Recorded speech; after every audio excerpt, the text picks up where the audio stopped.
ETF index mutual funds నేర్చుకుని stock మార్కెట్లో రాణించాలనుకుంటున్నారా? వెంటనే ఈ నెంబర్కి కాల్ చేయండి.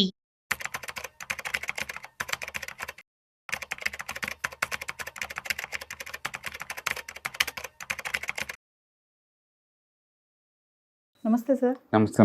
సార్ రేపు February 1 మరి యూనియన్ బడ్జెట్ రాబోతుంది. మరి బడ్జెట్ కి ముందు హల్వా వేడుక అని అంటారు. ఆల్రెడీ స్టార్ట్ అయిపోయింది అది. అవును. అంటే అసలు హల్వా వేడుక ఏంటి ఒక్కసారి దాని గురించి. హల్వా వాళ్ళు అంటే ప్రతి బడ్జెట్ కంప్లీట్ అయిన తర్వాత ప్రింటింగ్ ముందు అంటే బడ్జెట్ మొత్తం అయిపోద్ది ఇంకా దాంట్లో ఇన్వాల్వ్ అయిన ఆఫీసర్స్ అందరు కూడా అంటే ఫైనాన్స్ మినిస్ట్రీ స్వయంగా సర్వ్ చేసుకునే ఫంక్షన్నే మన హల్వా ఫంక్షన్ అంటారు అనమాట. ఓకే, ఆ ఫంక్షన్ అయిపోయింది అంటే మీనింగ్ ఏంటంటే బడ్జెట్ ప్రిపేర్ అయిపోయినట్లు లెక్క. అప్పటి నుంచి ఇంకా ప్రింటింగ్ బిగిన్ చేస్తారనమాట. అప్పటి నుంచి హల్వా ఫంక్షన్ అయిపోయిందంటే లాకింగ్ పీరియడ్ స్టార్ట్ అయిందని అర్థం. లాకింగ్ పీరియడ్ అంటే డైరెక్ట్ గా ఈ బడ్జెట్ ప్రిపరేషన్ లో ఎవరైతే ఆఫీషియల్స్ ఇన్వాల్వ్ అయ్యారో వాళ్ళందరూ కూడా ఇంకా 5 days లాకింగ్ పీరియడ్ లో ఉంటారు. అంటే హల్వా ఫంక్షన్ రోజు నుంచి ఇంకా బిగిన్ చేస్తే అండ్ సీతారామన్ గారి బడ్జెట్ మీటింగ్ అయిపోయేంత వరకు పార్లమెంట్ లో అంటే February 1 ఈవినింగ్ వరకు వాళ్ళు ఐసోలేట్ చేస్తారు వాళ్ళని. అంటే నార్త్ బ్లాక్ లో నార్త్ బ్లాక్ ఉంది దాంట్లో ఉంచుతారు అనమాట. ఇంకా వాళ్ళు ఎవరిని కలనివ్వరు అండ్ ఫోన్ పిక్ చేయనివ్వరు. అంటే బడ్జెట్ లో ఉన్న విషయాలు బయటకు లీక్ కాకుండా కేర్ తీసుకుంటారు అనమాట. ఎందుకని ఈ 5 రోజుల వరకు డైరెక్ట్ గా బడ్జెట్ ప్రిపరేషన్ లో ఇన్వాల్వ్ అయిన ఆఫీషియల్స్ అందరు కూడా ఐసోలేషన్ బిగిన్ అయ్యే ఫంక్షన్ నే హల్వా ఫంక్షన్ అంటారు. అది నిన్న అయిపోయిందండి ఆల్రెడీ. అంటే హౌస్ అరెస్ట్ చేస్తారంట. హౌస్ అరెస్ట్ అనేది చాలా పెద్ద పదం. ఇదే ఉంది, ఫుల్ ఎంజాయ్ చేసుకుంటా ఉంటారు. అంటే వేరే వాళ్ళు అంటే విషయం లీక్ అవ్వకుండా బడ్జెట్ లో విషయాలు లీక్ అవ్వకుండా ఐసోలేట్ చేయటం అంతే. కాబట్టి అది ఇవాళ రేపట్లో అన్ని 5 star హోటల్ లాగా ఉంటాయి ఫెసిలిటీస్. ఫోన్ లో ఉండవనే కానీ అదర్వైజ్ అన్ని ఉన్నాయి కదా. ఇంటర్నెట్ డిస్కౌంట్ చేస్తారు, ఫోన్ లో డిస్కౌంట్ చేస్తారు, సీసీ కెమెరాస్ అందరూ సెక్యూరిటీ వాళ్ళు ఉంటారు. మీరు లీక్ అన్నారు కదా అదే విషయం. ఎందుకంటే 1950లో ఒకసారి బడ్జెట్ ప్రింట్ కొట్టేటప్పుడు లీక్ అయిపోయింది. ఎంతో కష్టపడితే అది గవర్నమెంట్ చాలా ఇన్సల్ట్ అనిపించింది. అప్పటి నుంచి ఏం చేశారంటే ఇంకా ఇలా లీక్ కాకుండా ఉండాలంటే ఇది ఒకటే మార్గం అని చెప్పేసి బడ్జెట్ ప్రిపరేషన్ అంతా అయిపోయిన తర్వాత దీన్ని ఒక ప్రింటింగ్ బిగిన్ చేసే ముందే ఎవరైతే ఇన్వాల్వ్ అయ్యారు బడ్జెట్ ప్రిపరేషన్లో హెల్ప్ చేశారో వాళ్ళకి ఈ విషయం తెలుసు కాబట్టి లీక్ చేయకుండా ఉండడం కోసం హౌస్ అరెస్ట్ చేస్తారు అనమాట. నువ్వు చెప్పినట్టు. ఓకే, ఆ లాకింగ్ పీరియడ్నే ఈ 5 days లాకింగ్ పీరియడ్ని హల్వా ఫంక్షన్తో స్టార్ట్ చేసి ఎండ్ చేస్తారు. ప్రతి బడ్జెట్ అయిపోయినట్టు గుర్తు అనమాట. హల్వా ఫంక్షన్ చేస్తున్నారంటే బడ్జెట్ అయిపోయిందని అర్థం. ఆ రోజు స్వయంగా ఫైనాన్స్ మినిస్టర్ వాళ్ళు వచ్చేసి వాళ్ళ స్టాఫ్ అందరికి ఎవరైతే ఈ టాయిలెట్ హెల్ప్ చేశారో వాళ్ళందరూ కూడా హల్వా పంచడం అనేది ఒక ఆచారంగా వస్తుంది. రియల్ హల్వా ఎప్పటి నుంచో వస్తున్న ట్రెడిషన్ అది. దాని మీనింగ్ ఏంటంటే బడ్జెట్ ప్రిపేర్ అయిపోయింది అంటే లాకింగ్ పీరియడ్ బిగిన్ అయింది. అందులో పార్టిసిపేట్ చేసిన ఎంప్లాయీస్ అందరికి లాకింగ్ పీరియడ్ బిగిన్ అయింది. అంటే నెక్స్ట్ 5 days లో బడ్జెట్ పార్లమెంట్ లో ప్రవేశపెడతారని గుర్తు అనమాట. అది దాని సిగ్నిఫికెన్స్. అంటే సార్ ఈసారి బడ్జెట్ లో ఏంటి సార్ ముఖ్య విషయాలు ఏమున్నాయి అసలు?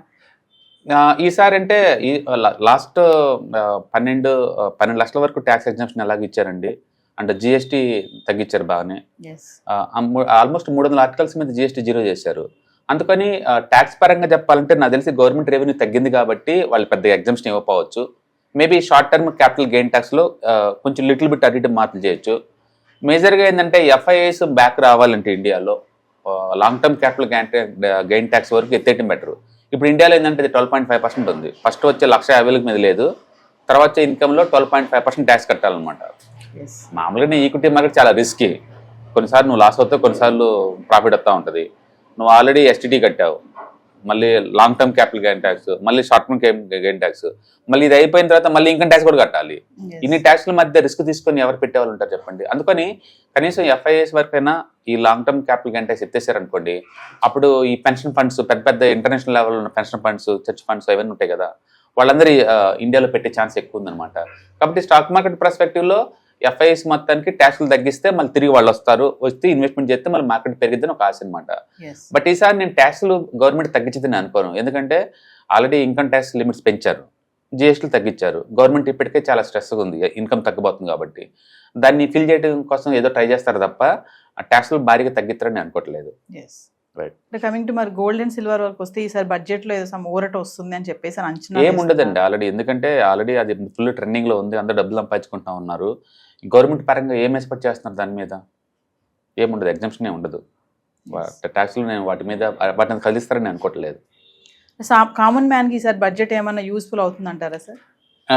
కామన్ మ్యాన్ అంటే మనం ప్రతిసారి ఎక్స్పెక్ట్ చేస్తూ ఉంటాం, తర్వాత డిసప్పాయింట్ అవుతాం, అది మామూలు విషయం, కంటిన్యూస్గా అవుతూనే ఉంటుంది. బట్ ఈ సంవత్సరం ఏంటంటే లాస్ట్ ఇయర్ నుంచి ఈ సంవత్సరం పోల్చుకుంటే ఆల్రెడీ ఇన్కమ్ ట్యాక్స్ రైట్ చేయడం కావచ్చు, జిఎస్టీ తగ్గటం కోసం చేశారు కాబట్టి కొత్తగా నేను ఎక్స్పెక్ట్ చేయట్లేదు. కాకపోతే కామన్ మ్యాన్ ఏం చేస్తున్నారంటే ఇంట్లో వైఫ్ అండ్ హస్బెండ్ ఇద్దరు వర్కింగ్ పీపుల్ అనుకోండి, ఇద్దరి మీద జాయింట్గా 25 lakh వరకు, ఇప్పుడు దాకా విడిగా కదా ట్యాక్స్ 12 lakh కదా, కంబైన్ చేసేసి 25 lakh వరకు ఎగ్జామ్షన్ తీసుకోవచ్చు, అలాంటి ప్రపోజల్ ఒకటి ఉంది అంటున్నారు. అది వస్తే కనుక చాలా ఫ్యామిలీస్కి కంఫర్ట్గా ఫీల్ అవుతారు, ఎందుకంటే 25 లక్షల వరకు ఇన్కమ్ ట్యాక్స్ లేదంటే అదొక రిలీఫ్ ఉంటుంది అనమాట. అలాంటి ఏదైనా చేసే ఎస్టిమేట్లు long term capital gain tax 12.5 ఉంది కదా, అది మేబీ తగ్గించేసి 6 కో 7 కో 5 కో చేయొచ్చు. Short term capital gain tax తగ్గించచ్చు, ఏదో మొత్తానికి ఎక్స్పెక్టేషన్ చేస్తారు. బట్ బిలో మీ 90% ఎప్పుడు ఇవన్నీ డిసప్పాయింట్లో ఉంటాయి. ప్రతి బడ్జెట్కి ముందు ఎక్స్పెక్టేషన్ నుంచి వీడియోలు చేసుకోవటం, అయిపోయిన తర్వాత గవర్నమెంట్ బ్లేమ్ చేసుకుని పోవటం, ఇవన్నీ మామూలు విషయం అనమాట. కాబట్టి వాళ్ళు తగ్గిస్తారని అనుకోవట్లేదు, ఎందుకంటే ఆల్రెడీ ఎగ్జామ్షన్ ఇచ్చారు కాబట్టి ఇన్కమ్ ట్యాక్స్ ఇవన్నీ కూడా. గోల్డ్ పైన జిఎస్టీ కూడా తగ్గుతుంది అని కూడా అంటున్నారు సార్ చాలా మంది. ఉందే 3% అండి, దాన్ని 0 ఎందుకు చేయాలి? నన్ను అడిగితే దాని మీద 10% చేయమంటాను, తగ్గిపోగా పెంచమంటాను. ఎందుకంటే దాని ద్వారా బెనిఫిట్ పొందుతున్నప్పుడు గవర్నమెంట్ కూడా బెనిఫిట్ పొందుతున్న తప్పేం లేదు కదా. పెంచితే కానీ కొనే వాళ్ళ సంఖ్య కూడా తగ్గిపోద్ది కదా సార్. మీరు ఇప్పుడు తగ్గించావనుకోండి, ఎవరికి బెనిఫిట్? అది ఎవరికి తగ్గితే మరి కొంటారు ఎక్కువ అంటున్నారు. ఎక్కువ కొనే వాళ్ళ గురించి నువ్వు మాట్లాడుతున్నావు, ఆల్రెడీ లాభాలతో ఉన్న వాళ్ళ పరిస్థితి ఏంటంటున్నాను. కాబట్టి దాన్ని 0 చేస్తారని నేను అనుకోను. ఎందుకంటే గవర్నమెంట్ పరంగా ఏంటంటే ట్యాక్స్ ఎంత వస్తుందో చూస్తూ ఉంటారు, ఏ ఏరియా నుంచి ట్యాక్స్ వస్తుందని చాలా చాలా ఇంపార్టెంట్ వాళ్ళకి. ఎందుకంటే అంటే ఫార్మర్ సబ్సిడీస్కి లక్షల కోట్లు పోజ్ చేయాలి, ఎక్కడి నుంచి వస్తుంది ఆ అమౌంట్ అంతా? ఏదో చోట నుంచి రావాల్సిందే కదా. ఆ రావటం అనేది ఇదనమాట. అందుకని ఇప్పటికే గోల్డ్ మీద ట్యాక్స్లు తగ్గించారు, ఆ 3కి ఇంకా 0 చేస్తారని అనుకోను. అదే 3 అయితే ఉంచుతారు, ఫిజికల్ గోల్డ్కి ఎప్పుడు ఉంచుతారు, డిజిటల్ గోల్డ్కి ఎట్టాగా జిఎస్టీ లేవు కదా అవి. నేను అనుకుంటే దాన్ని long term capital gain tax తగ్గించచ్చు అనుకుంటున్నాను. 12.5 ఉంది కదా, మేబీ అది 5 or 6 చేయొచ్చు. తద్వారా అందరు లాభమే, ఈవెన్ గోల్డ్ కొన్నా, స్టాక్స్ కొన్నా, ఏది కొన్నా సరే. అలాంటి ఏదైనా ఉంటే ఉండొచ్చు. సో హల్వా వేడుక అంటే ఎవరైతే బడ్జెట్ లో పార్టిసిపేట్ చేశారో వాళ్ళందరినీ బంధిస్తారనమాట. బందీయటం అంటే అఫీషియల్స్ ఎవరైతే పార్టిసిపేట్ డైరెక్ట్ గా పార్టిసిపేట్ ప్రతి సంవత్సరం నీకు బడ్జెట్, మనం చాలా మంది బడ్జెట్ అనగానే సీతారామన్ ఒకటే క్రియేట్ చేస్తారేమనుకుంటాం, అలా ఉండదండి. బడ్జెట్ కి డైరెక్ట్ గా ఒక డిపార్ట్మెంటే ఉంటుంది. డిపార్ట్మెంట్ ఆఫ్ ఫినాన్స్ లో పార్ట్ గా బడ్జెట్ డివిజన్ ఒకటి ఉంటుంది, అది ఫైనాన్స్ మినిస్ట్రీ కింద ఉంటుంది అనమాట. వాళ్ళు డైరెక్ట్ గా ఇన్వాల్వ్ అవుతారు.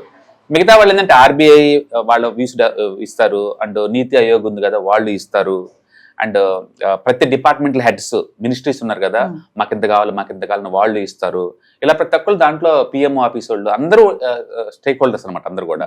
బట్ ఫైనల్ గా అండ్ ఫైనాన్స్ మినిస్ట్రీ వాళ్ళు అసలు మనకి ఎంత వస్తుంది, ఎంత ఖర్చు అవుతుంది, మిగిలి ఉంటే ఏ డిపార్ట్మెంట్ కేటాయించాలి అనేది చూసుకుంటారు.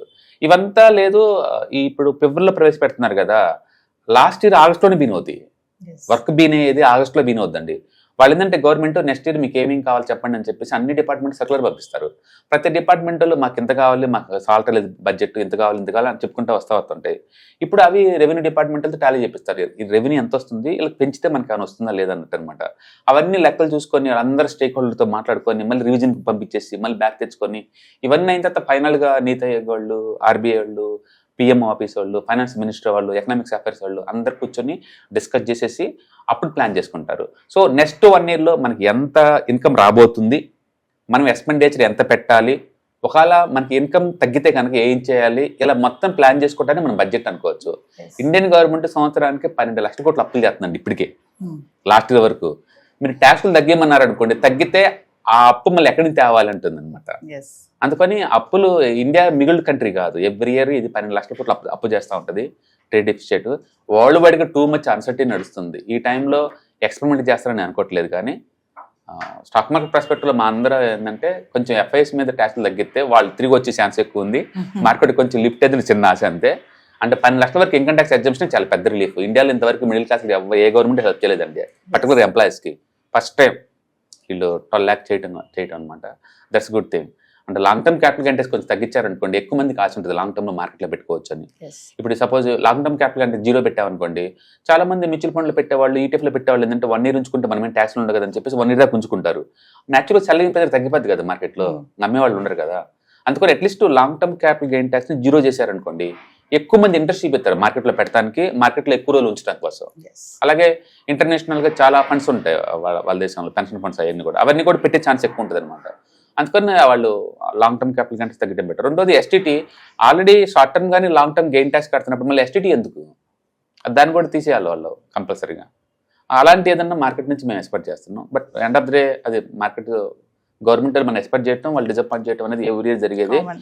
ఈ సంవత్సరం కూడా జరిగింది అది నాకు తెలిసి. హాయ్, ఈ మంత్ ఈ 3 రోజుల్లో అంటే సాటర్డే, సండే, మండే ఈ 3 రోజుల్లో ETFs, index funds, mutual funds గురించి ఎలా సెలెక్ట్ చేసుకోవాలి, ఎలా ఇన్వెస్ట్ చేయాలి, బెస్ట్ వాటికి ఎలా చూస్ చేసుకోవాలి, వీటి మీద ఈ 3 days వెబినార్ జరగబోతుంది ఆన్లైన్ లో. అండ్ ఇంట్రెస్ట్ ఉన్న పార్టిసిపెంట్స్ ఈ కింద స్క్రోల్ అవుతున్న నెంబర్ కి కాల్ చేసుకోండి. దీంట్లో ఎప్పటిలాగానే మ్యూచువల్ ఫండ్స్ ని బెస్ట్ వాటిని ఎలా పిక్ చేసుకోవాలి, different type of mutual funds అంటే ఏంటి ఇవన్నీ, అలాగే ఈటీఎఫ్స్ కొత్తగా వచ్చిన ఈటీఎఫ్స్ ను వాటిని ఎక్కడ ట్రాక్ చేసుకోవాలి, ఎలా ఇన్వెస్ట్ చేసుకోవాలి, ఇండెక్స్ ఫండ్స్ కూడా ఇలా మొత్తం మీకు కాంప్రహెన్సివ్ గా డిస్కస్ చేయబడుతుంది. అలాగే ఎవరైనా మ్యూచువల్ ఫండ్ డిస్ట్రిబ్యూటర్ అవ్వాలి అనుకున్న వాళ్ళకి వాటి గైడెన్స్ కూడా ఈ ప్రోగ్రామ్ లో ఇవ్వబడుతుంది. మొత్తం టోటల్ ఇది 6 hours ప్రోగ్రామ్, 3 days ఉంటుంది.